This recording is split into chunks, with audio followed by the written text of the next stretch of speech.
ಶ್ರೀಗುರುಭ್ಯೋ ನಮಃ. ದುರ್ವಾಸನಾ ಪ್ರತೀಕಾರ ದಶಕಂ 7ನೇ ಶ್ಲೋಕ. ಎಲ್ಲ ಶ್ಲೋಕಗಳು ನಮ್ಮ ಜೀವನಕ್ಕೆ ತುಂಬ ಸಹಾಯ ಮಾಡುತ್ತೆ. ಅದರಲ್ಲಿಯೂ ನೆನ್ನೆ ಹೇಳಿರುವಂಥದ್ದು 6ನೇದು ಹಾಗೂ 7ನೇದು ಎಲ್ಲವೂ ಈಕ್ವಲಿ ಇಂಪಾರ್ಟೆಂಟ್. ಆದರೆ ನಮಗೆ ಪ್ರಾಕ್ಟಿಕಲ್ ಅಂತ ಒಂದು ಮನಸ್ಸಲ್ಲಿರುತ್ತಲ್ಲ, ನಮ್ಮ ಲೌಕಿಕ ಜನಗಳಿಗೆಲ್ಲ ಪ್ರಾಕ್ಟಿಕಲಾಗಿ ನಾವೇನು ಮಾಡ್ಬೋದು, ಈ ಕಾಲಕ್ಕೆ ಏನಾರು ಹೇಳಿ ಹಾಗಂತ ಯೋಚನೆ ಮಾಡಿದ್ರೆ 6ನೇದು ಮತ್ತು ಇವಾಗ ನೋಡುವಂತಹ 7ನೇದು ಬಹಳ ಮುಖ್ಯ. ಭೂತಾರ್ಥಸ್ಮರಣಂ ವೃಥಾ.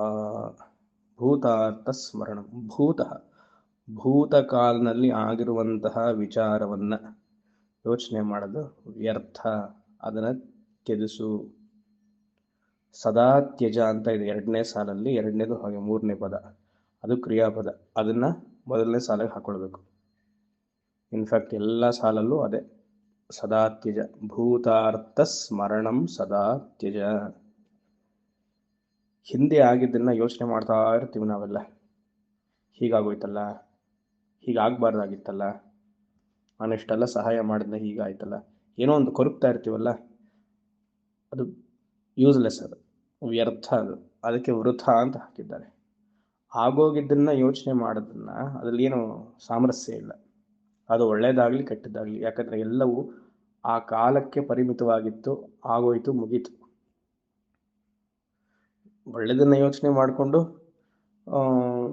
ಒಂಥರದಲ್ಲಿ ಅದು ಕಷ್ಟವೇ. ಯಾಕೆ? ಪ್ರಾಪ್ತಂತು ಹಾನೇ ಕ್ಷಣಾತ್. ಅದೇ ರೀತಿಯಾಗಿ ಈಗಲೂ ಇರಬೇಕು ಅಂತ ನಾವು ಯೋಚನೆ ಮಾಡ್ತೀವಿ. ಪ್ರಾಪ್ತಂ ಅಂದರೆ ವರ್ತಮಾನ ಕಾಲದಲ್ಲಿ.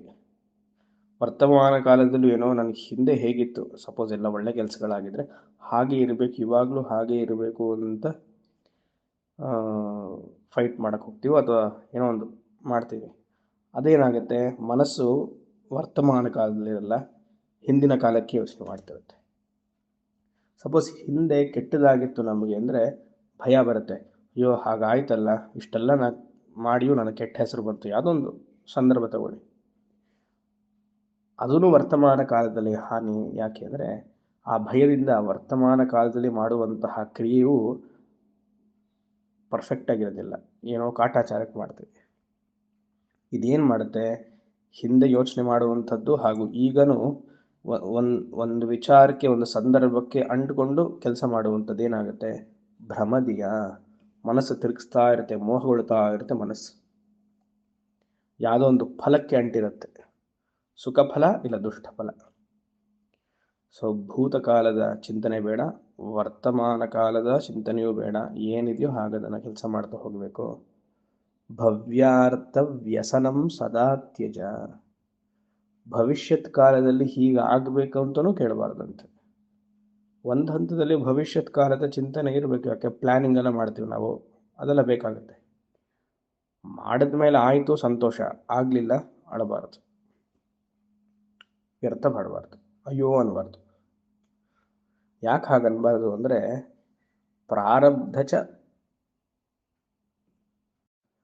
ಪ್ರಾರಬ್ಧ ಈಕ್ಷಣಾತ್, ಪ್ರಾರಬ್ಧ ಚ ಉದ್ಯೇಕ್ಷಣಾತ್. ಮುಂದೆ ಏನಾಗುತ್ತೆ ಅಂತ ನಮ್ಗೆ ಹೇಗೆ ಗೊತ್ತಿದೆ? ಪ್ರಾರಬ್ಧ ಭಗವಂತನ ರೂಪದಲ್ಲಿ ನಮ್ಗೆ ಹೇಗೆ ಮಾಡಿಸ್ತಾನೋ ಏನು ಗೊತ್ತು. ಪ್ರಾರಬ್ಧವಶಾತ್ ಎಲ್ಲವೂ ಪಾಸ್ಟ್ ಜನ್ಮ ಕರ್ಮ ಹೇಗಿರುತ್ತೋ ಅದು ನಡ್ಕೊಂಡು ಹೋಗುತ್ತೆ. ಸಮರ್ಪಿತಂ ಸ್ವವಪುಹು ಇತ್ಯೇಷ ಮನೀಷಾ ಮಮ ಅಂತ ಮೊದಲನೇ ಶ್ಲೋಕದಲ್ಲಿ ಹೇಳಿದ್ದೆ. ಸೊ ಹಾಗೆ ನೋಡೋದ್ರಲ್ಲಿ ನೋಡಿ, ನಮಗೆ ವರ್ತಮಾನ ಕಾಲದಲ್ಲಿ ಪುರುಷಾರ್ಥ ಮಾತ್ರ, ಅದು ಪೂರ್ತಿ ಇರಲ್ಲ. ಭವಿಷ್ಯತ್ ಕಾಲದಂತೂ ಕಳೆದು ಹೋಯಿತು, ಭೂತಕಾಲದಂತೂ ಆಯಿತು. ಭವಿಷ್ಯತ್ ಕಾಲದಲ್ಲಿ ಏನು ಮುಂದೆ ಹೇಗಿದೆ ಅಂತ ಭಯ, ನಮ್ಗೆ ಗೊತ್ತಿಲ್ಲ. ವರ್ತಮಾನದಲ್ಲಿ ಪೂರ್ತಿ ನಮ್ಮ ಕೈಲಿಲ್ಲ. ಆದರೆ ಏನು, ಈ ಜೀವಾತ್ಮನ ಕೈಯಲ್ಲಿ ಯಾವುದೂ ಇಲ್ಲ. ಆದರೆ ನಾವು ಎಲ್ಲ ನನ್ನದಲ್ಲಿಯೇ ಇದೆ, ನಾನೇ ಮಾಡ್ತೀನಿ ಅಂತ ವೃಥಾಶ್ರಮಂ, ಈ ಡೇ ಡ್ರೀಮಿಂಗ್ ಮತ್ತು ನಾನು ನನ್ನದು ಅಂತೀವಲ್ಲ, ಅದನ್ನೆಲ್ಲ ಸದಾ ತ್ಯಜ.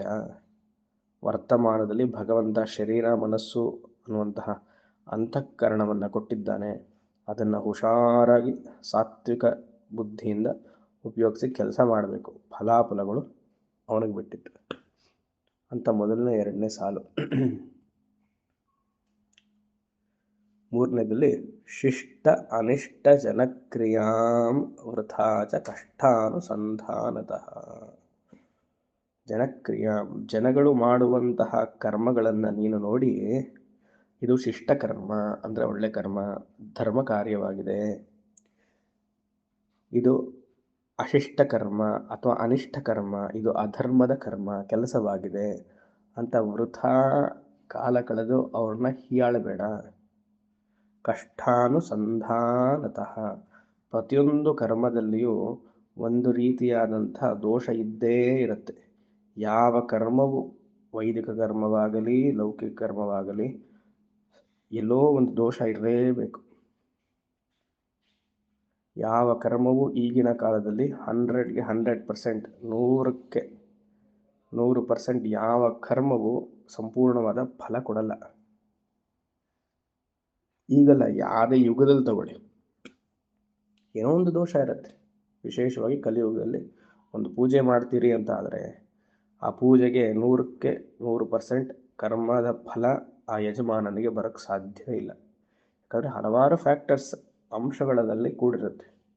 ಹೂ ತೊಗೊಂಡು ಬಂದಿರೋದ್ರಿಂದ, ನಿಮಗೆ ಸಹಾಯ ಮಾಡಿರೋದ್ರಿಂದ ಹಿಡಿದು ಮಾಡುವಂತಹ ಪೂಜೆ ಮಾಡುವಂತಹ ಕಾಲ, ಹೇಳುವಂತಹ ಮಂತ್ರ,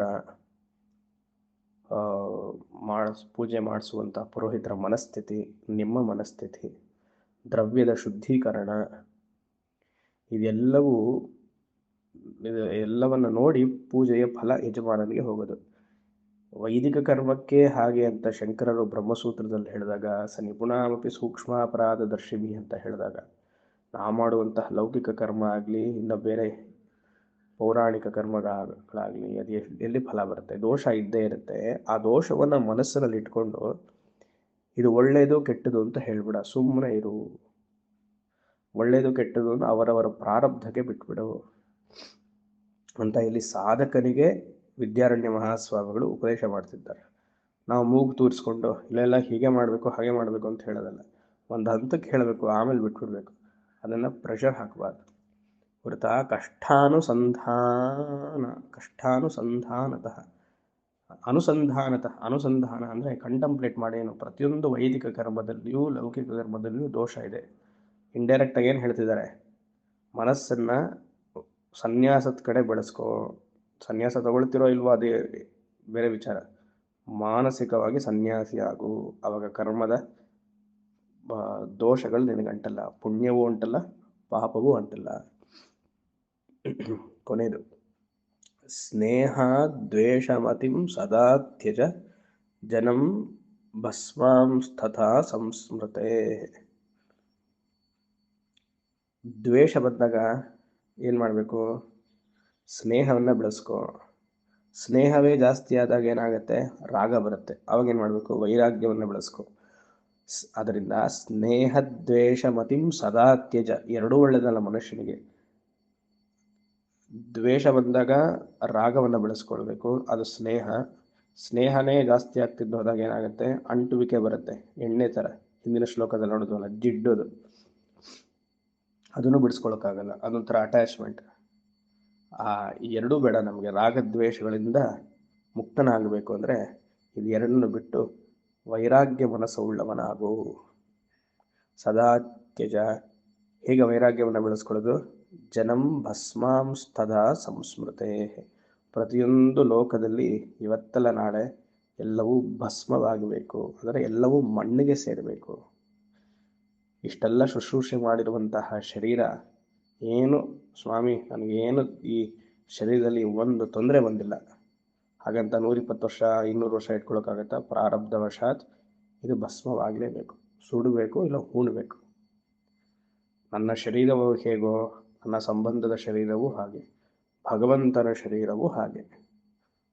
ನಮ್ಮ ಮುಂದೆ ಅದಾಗಲ್ಲ, ಅದು ಅಂತ್ಯಗೊಳ್ಳಬೇಕು. Everything in this world will pass away ಅನ್ನುವಂತಹ ಮನಸ್ಸಿದ್ರೆ, ಆ ಅಂಡರ್ಲೈನಿಂಗ್ ಥಾಟ್ ಇದ್ದರೆ ಯಾವುದರ ಮೇಲೂ ರಾಗವೂ ದ್ವೇಷವೂ ಬರಲ್ಲ. ಈ ರೀತಿಯಾಗಿ ಒಬ್ಬ ಸಾಧಕ ಬದಲಾವಣೆ ಆಗಬೇಕು ಅನ್ನುವಂತಹ ಉಪದೇಶ ವಿದ್ಯಾರಣ್ಯ ಮಹಾಸ್ವಾಮಿಗಳದು. ಯಥಾಶಕ್ತಿ ನಾವು ಅದನ್ನು ಅನುಸಂಧಾನ ಮಾಡುವ, ಆಚರಣೆಗೂ ತರುವ. ದುರ್ವಾಸನಾ ಪ್ರತೀಕಾರ ದಶಕಂ. ಶ್ಲೋಕ 8ನೇದು ಬಹಳ ಮುಖ್ಯವಾದ ಶ್ಲೋಕ.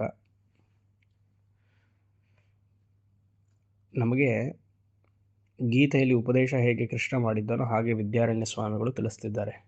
ಅಲ್ಲಿ 2ನೇ ಅಧ್ಯಾಯದಲ್ಲಿ ಕೃಷ್ಣ ಸಮತ್ವಂ ಯೋಗ ಉಚ್ಯತೆ, ಎಲ್ಲ ರೀತಿಯಲ್ಲಿಯೂ ಎಲ್ಲ ಕಾಲದಲ್ಲಿಯೂ ಸಮನವಾಗಿರು ಅಂತ ಹೇಳಿದ. ಅದರಲ್ಲಿ ವಿದ್ಯಾರಣ್ಯ ಸ್ವಾಮಿಗಳು ಇನ್ನೊಂದು ರೀತಿಯಾಗಿ ತಿಳಿಸ್ತಿದ್ದಾರೆ. ಅದಿ ದೈವಿಕ, ಅಧಿಭೌತಿಕ, ಆಧ್ಯಾತ್ಮಿಕ, ಇದಕ್ಕೆ ತಾಪತ್ರಯಗಳು ಅಂತ ಹೆಸರು. ಅದು ಮನುಷ್ಯನನ್ನು ಏರುಪೇರು ಮಾಡ್ತಾನೇ ಇರುತ್ತೆ. ಅದನ್ನೆಲ್ಲ ಆಚಾರ್ಯರು ಹಾಕಿದ್ದಾರೆ. ಅಧ್ಯಾತ್ಮಾದಿ ಭವಂ, ಭವಂ ಅಂದರೆ ಸಂಸಾರ. ಏನು ಅಧ್ಯಾತ್ಮಾದಿ, ಆದಿ ಅಂದರೆ ಎಕ್ಸೆಟ್ರಾ, ಮುಂತಾದವು. ಏನು ಅಧ್ಯಾತ್ಮಾದಿ ಅಂದರೆ ಆಧ್ಯಾತ್ಮಿಕ, ಆದಿಭೌತಿಕ, ಆದಿದೈವಿಕ. ಈ ತೊಂದರೆಗಳು ಬರ್ತಾನೆ ಇರುತ್ತಲ್ವ. ಆಧ್ಯಾತ್ಮಿಕ ಅಂದರೆ ನನಗೆ ದೇಹಕ್ಕೆ ಸಂಬಂಧಪಟ್ಟಿರುವಂತಹ, ಮನಸ್ಸಿಗೆ ಸಂಬಂಧಪಟ್ಟಿರುವಂತಹ ತೊಂದರೆಗಳು ಬರ್ತಾನೆ ಇರುತ್ತೆ. ಜ್ವರ ಬರುತ್ತೆ, ಕೆಮ್ಮು ಬರುತ್ತೆ, ನೆಗಡಿ, ಕಾಲು ನೋವು, ಮೈಕೈ ನೋವು, ಇದೆಲ್ಲ ಬರುತ್ತೆ. ಮನಸ್ಸು ಕೇಳಲೇಬೇಕಾಗಿಲ್ಲ, ಯಾವಾಗಲೂ ಸದಾ ಮನೋರೋಗದಲ್ಲೇ ಇರ್ತೀವಿ ನಾವೆಲ್ಲ. ಡಿಪ್ರೆಷನ್ನು, ಇಲ್ಲ ಅರಿಷಡ್ ವರ್ಗದಲ್ಲಿ ಯಾವುದೋ ಒಂದು ಕಾಮ, ಕ್ರೋಧ, ಲೋಭ ಜಾಸ್ತಿ ಇದ್ದೇ ಇರುತ್ತೆ. ಇದೆಲ್ಲ ನನ್ನ ಕಂಟ್ರೋಲಲ್ಲಿರುವಂಥದ್ದು. ನಾನು ಅದನ್ನು ಸರಿಯಾಗಿ ಇಟ್ಕೊಳ್ಳಿಲ್ಲ ಅಂದರೆ ಈ ದೇಹ ಮನಸ್ಸು ನನಗೆ ತೊಂದರೆ ಕೊಡುತ್ತೆ. ಇದಕ್ಕೆ ಆಧ್ಯಾತ್ಮಿಕ ತಾಪಃ, ಇಲ್ಲ ಆಧ್ಯಾತ್ಮಿಕ ಭಾವ, ಸಂಸಾರ ಅಂತ ಹೆಸರು. ಭವಂ. ಇನ್ನೊಂದು ಅಧಿಭೌತಿಕ. ಅಧಿಭೌತಿಕ ಅಂದರೆ ನಮ್ಮ ಸುತ್ತಮುತ್ತಲು ಜನ, ಪರಿಸರ, ಇದೆಲ್ಲ. ಪಕ್ಕದ ಮನೆಯವ್ರು ಗಲಾಟೆ ಮಾಡ್ತಾರೆ, ಜಾಗ ನೀವು ನಮ್ಮ ಜಾಗದಲ್ಲಿ ಮನೆ ಕಟ್ಬಿಟ್ಟಿದ್ದೀರಾ, ಕಾಂಪೌಂಡ್ ಕಟ್ಸ್ಕೊಂಡಿದ್ದೀರಾ, ಹಾಗೆಂತ ಏನೋ ಒಂದು ಮಾಡ್ತಿರ್ತಾರೆ. ಇಲ್ಲ ಮನೆಯಲ್ಲೇ ನಮ್ಮ ಹಿರಿಯರು ಏನೋ ತೊಂದರೆ ಕೊಟ್ಟಿರ್ಬೋದು, ಅಥವಾ ನಾವು ಹಿರಿಯರಿಗೆ ಏನೋ ತೊಂದರೆ ಕೊಡ್ಬೋದು.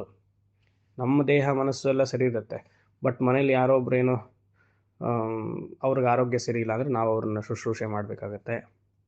ಎಲ್ಲ ಸರಿ ಇತ್ತು ಅಂದರೆ ಪಕ್ಕದ ಮನೇಲಿ ಏನೋ ಒಂದು ಗಲಾಟೆ, ಇಲ್ಲಾಂದರೆ ನಮ್ಮ ರಕ್ತ ಸಂಬಂಧಗಳಲ್ಲಿ ಏನೋ ಒಂದು ದೊಡ್ಡಪ್ಪನ ಮಗನೋ ಚಿಕ್ಕಪ್ಪನ ಮಗನ ಏನೋ ಒಂದು ಫ್ಯಾಮಿಲಿಯಲ್ಲಿ ಏನೋ ಒಂದು ಪ್ರಾಬ್ಲಮ್ ಇರುತ್ತೆ. ಇದಕ್ಕೆಲ್ಲ ಅಧಿಭೌತಿಕ ತಾಪಃ. ಇನ್ನೊಂದು ಅಧಿದೈವಿಕ, ಸೆಕೆ, ಬಿಸಿಲು, ಆಮೇಲೆ ಗಾಳಿ, ಮಳೆ, ಇದೆಲ್ಲ ಅತಿರೇಕಕ್ಕೆ ಹೋದಾಗ ಏನಾಗುತ್ತೆ, ಸಾಧನೆ ಮಾಡೋಕ್ಕಾಗೋದಿಲ್ಲ.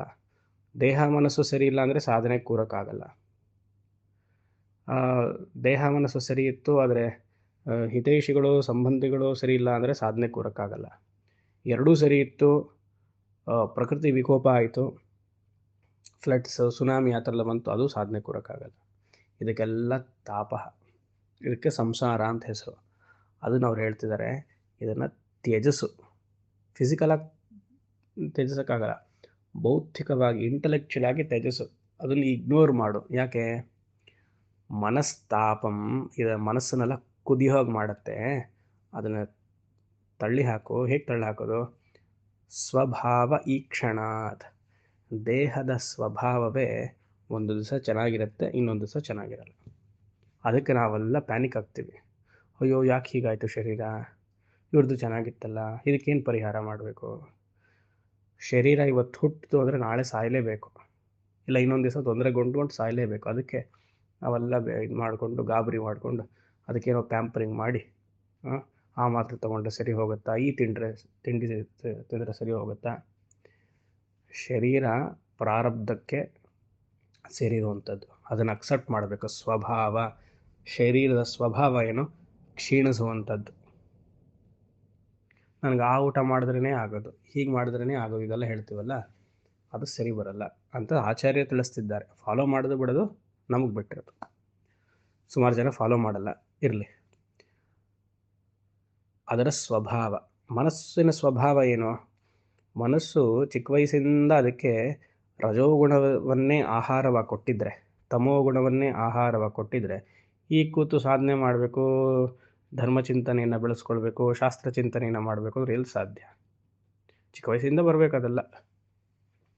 ಸರಿ, ಯಾವಾಗ ನಮಗೆ ಪ್ರಾರಬ್ಧ ಸರಿ ಇತ್ತು ಆಯಿತು. ಆ ಥರ ಬಂದಾಗಲೂ ಮನಸ್ಸು ಯಾವಾಗಲೂ ಒಂದೇ ಥರ ಇರಲ್ಲ. ಅದರದ ಲಿಮಿಟೇಷನ್ ತಿಳ್ಕೊಂಡು ಅಷ್ಟು ಮನಸ್ಸಿಗೆ ಅಷ್ಟು ವ್ಯಾಲ್ಯೂ ಕೂಡ ಅವಶ್ಯಕತೆ ಇಲ್ಲ. ಮನಸ್ಸು ಹಾಗೆ ಹೇಗೆ ದೇಹ ಕ್ಷೀಣಿಸುತ್ತೋ ಮನಸ್ಸು ಏನೋ ಒಂದು ಕೇಳ್ತಾನೆ ಇರುತ್ತೆ.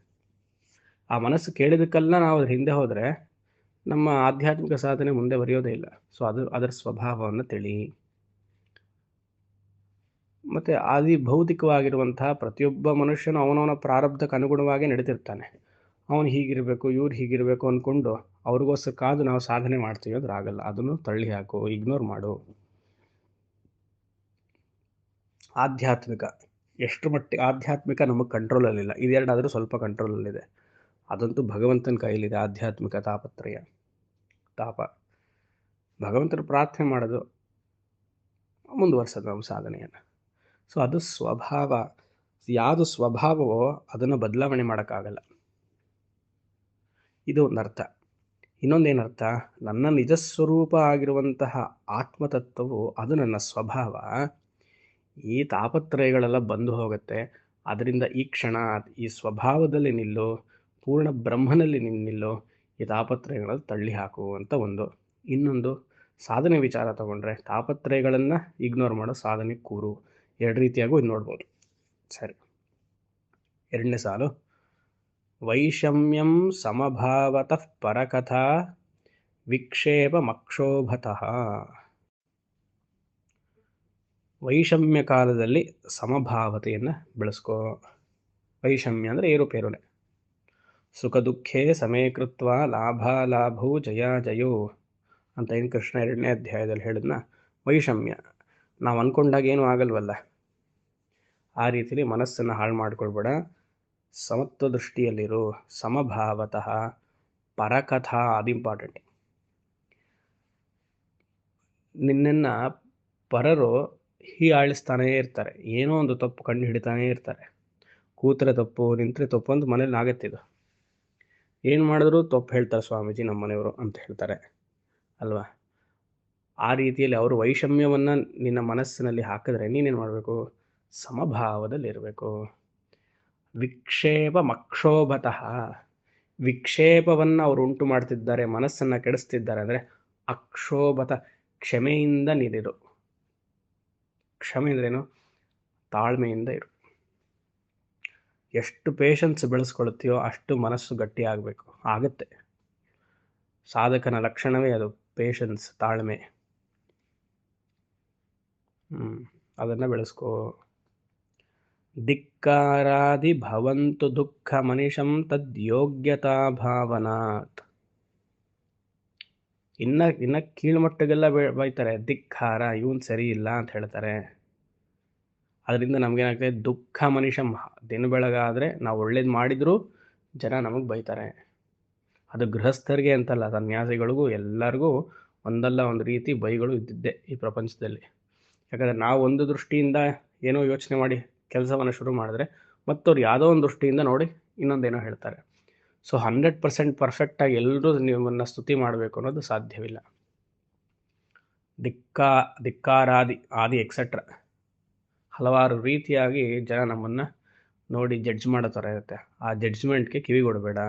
ಒಳ್ಳೇದಿದ್ದರೆ ಅದನ್ನು ಕಲಿ, ಇಲ್ಲ ಅಂದರೆ ಇಗ್ನೋರ್ ಮಾಡು. ಧಿಕ್ಕಾರಾದಿ ಭವಂತು ದುಃಖ ಮನಿಷಂ ತದ್ಯೋಗ್ಯತಾ ಭಾವನಾತ್.